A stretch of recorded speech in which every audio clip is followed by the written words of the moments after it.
La enseñanza en el ambiente clínico se caracteriza por llevarse a cabo con los pacientes y atendiendo a sus problemas. Esto es algo que ustedes llevan a cabo en el día a día, ya sea con estudiantes de forma individualizada o con un grupo muy reducido.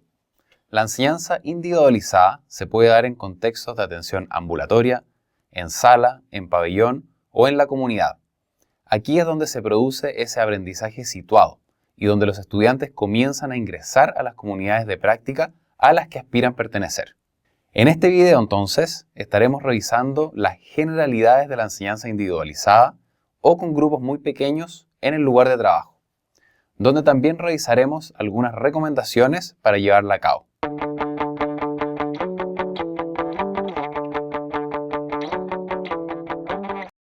La enseñanza en el lugar de trabajo, en el contexto clínico, usualmente se lleva a cabo a la par de la rutina clínica. La enseñanza se centra en el análisis del cuidado de pacientes que llevan a cabo los estudiantes. Este es un patrón común en la enseñanza en el postítulo. Los estudiantes de pregrado usualmente se benefician también de recibir sesiones adicionales específicamente orientadas en la enseñanza, las cuales pueden llevarse a cabo en el ambiente clínico con pacientes que estén siendo atendidos.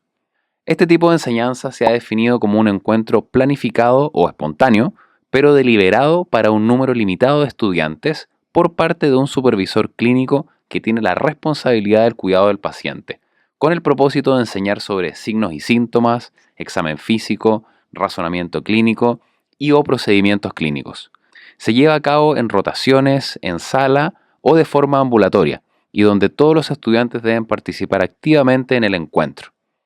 No hay duda que este tipo de enseñanza representa un gran desafío.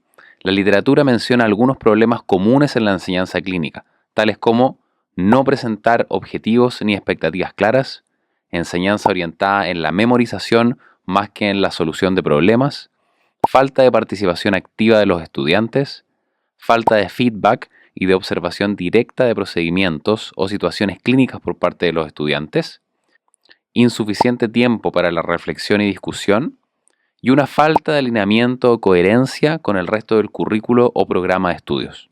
Ahora, estos problemas comunes están generalmente asociados a desafíos que presenta el ambiente clínico, tales como horarios demandantes, carga excesiva de trabajo, infraestructura inadecuada o falta de oportunidades de formación docente, entre otras.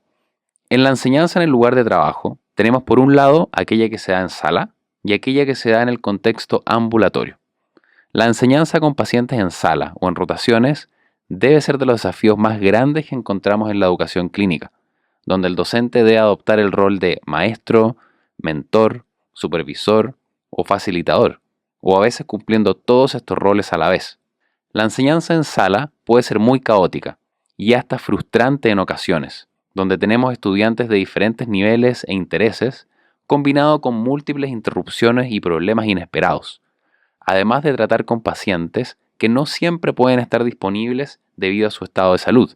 Dentro de los principales desafíos que encontramos en la enseñanza en sala, podemos mencionar la dificultad de establecer resultados de aprendizaje u objetivos debido a la ocurrencia de situaciones inesperadas. El equipo presente en sala varía, con estudiantes de diferentes niveles. Encontramos a pacientes muy enfermos o en recuperación que pueden no estar disponibles para participar en una sesión con los estudiantes. La estadía de pacientes a veces es muy corta, como para seguir el curso de una enfermedad. El riesgo de dominancia por parte del docente en el encuentro entre el paciente y el estudiante. También la inseguridad por parte del docente y estudiantes al momento de admitir errores frente al paciente o frente a los demás miembros del equipo de salud. El caer en entregar mini cátedras en vez de realizar sesiones más interactivas. El incluir a todos los estudiantes puede ser muy complejo también. Y la preocupación por la fatiga de los estudiantes y la excesiva carga laboral. Ahora, a pesar de estos desafíos, los docentes pueden sortearlas si ponen en práctica algunos principios básicos. Un punto acá es el utilizar preguntas para facilitar el aprendizaje. Preguntas que hagan pensar y razonar a los estudiantes en vez de solo recordar datos memorizados. Y esto es algo que estaremos explorando en mayor detalle en unos minutos más. Aquí es importante saber qué preguntas hacer, el poder cuestionar a los estudiantes sin humillarlos. Otro punto es tener claros los resultados de aprendizaje para poder modificar los métodos de enseñanza necesarios. Un punto ya revisado es crear un ambiente educacional en que los estudiantes se sientan seguros, seguros de hablar, de hacer preguntas, de responder y de a veces poder cuestionar y también admitir sus limitaciones. Esto va de la mano con crear una comunidad de aprendizaje dentro del equipo de trabajo en sala. Ahora, por otra parte, si nos centramos y enfocamos en lo que es la enseñanza en el ambiente ambulatorio, aquí los estudiantes sí tienen mayor posibilidad de seguir el curso de una enfermedad, seguir a los pacientes por un tiempo e involucrarse con una serie de aspectos sobre su tratamiento. No obstante, este ambiente no está exento de desafíos. Característicamente, es un ambiente muy demandado y con alta carga laboral, lo que puede resultar en poco tiempo para la enseñanza e interacciones entre docente y estudiante, ya que la prioridad para el clínico son los pacientes. Además, los mismos pacientes pueden no estar interesados en la participación de los estudiantes. En general, las necesidades del servicio superan los requerimientos de enseñanza. Pero aquí también podemos adoptar algunas medidas para sortear o minimizar estos desafíos. En primer lugar, se debe preparar para la jornada de atención, orientar a los estudiantes en relación al número de pacientes que serán atendidos, el tiempo para cada uno de ellos y cómo presentar y trabajar la sesión de forma eficiente. Ahora ya, durante la consulta, el docente debe procurar realizar preguntas para indagar sobre el nivel de conocimiento y razonamiento del estudiante. Se recomienda seleccionar un punto específico de la consulta para desarrollarlo o explorarlo con el estudiante. También modelar una buena interacción con el paciente, observar la interacción que se da entre el paciente y el estudiante y luego procurar entregar feedback oportuno.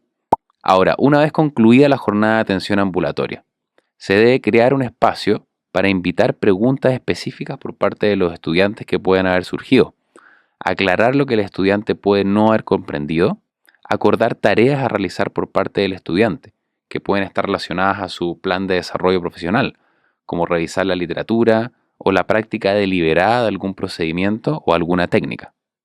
Un modelo muy interesante para la enseñanza ambulatoria es el que sugiere Wallach, donde tenemos fases que muchas veces se llevan a cabo de forma muy breve y las podemos resumir con la sigla RAPS. Primero tenemos un resumen de la historia clínica y exámenes complementarios. El estudiante realiza el examen, analiza los datos disponibles y presenta un resumen muy conciso al supervisor. La segunda etapa es la de reducir el diagnóstico diferencial. Para un paciente nuevo, el estudiante puede sugerir 2 o 3 diagnósticos diferenciales. Para pacientes a los cuales se les hace seguimiento, el diagnóstico diferencial puede estar enfocado en por qué la enfermedad o condición sigue presente, qué acciones terapéuticas debemos considerar o estrategias preventivas. Luego tenemos el análisis del diagnóstico diferencial, donde el estudiante compara y contrasta las posibilidades con el debido razonamiento basado en la evidencia. Aquí el estudiante verbaliza su razonamiento y el supervisor puede diagnosticar el nivel de conocimiento del estudiante. Ahora después tenemos la etapa de preguntas por parte del estudiante, donde el educador invita a preguntas sobre algunos puntos que el estudiante quiera aclarar, dificultades o diferentes formas de abordar el caso clínico. Luego tenemos la etapa de plan de tratamiento, donde el estudiante aborda las diferentes posibilidades con el supervisor y se acuerda dicho plan. Finalmente, tenemos la última etapa en la que seleccionamos un aspecto en relación a los casos revisados para que el estudiante pueda autodirigir su estudio. Una vez más, esto puede estar relacionado con su plan de desarrollo profesional. Ahora, dentro de los métodos de enseñanza más comunes utilizados en la enseñanza en el lugar de trabajo, encontramos principalmente 5. Primero, tenemos la enseñanza basada en casos clínicos, donde podemos llevar a cabo simples conversaciones con estudiantes más novatos, a conversaciones y razonamientos más complejos con los estudiantes más experimentados. Luego tenemos la utilización de enfermedades y los guiones de enfermedades, donde la idea es explorar los típicos signos y síntomas de una enfermedad y su presentación clínica, factores predisponentes y la fisiopatología, para que así los estudiantes puedan comenzar a formar sus propios guiones. Después tenemos el actuar como modelos a seguir en la atención clínica.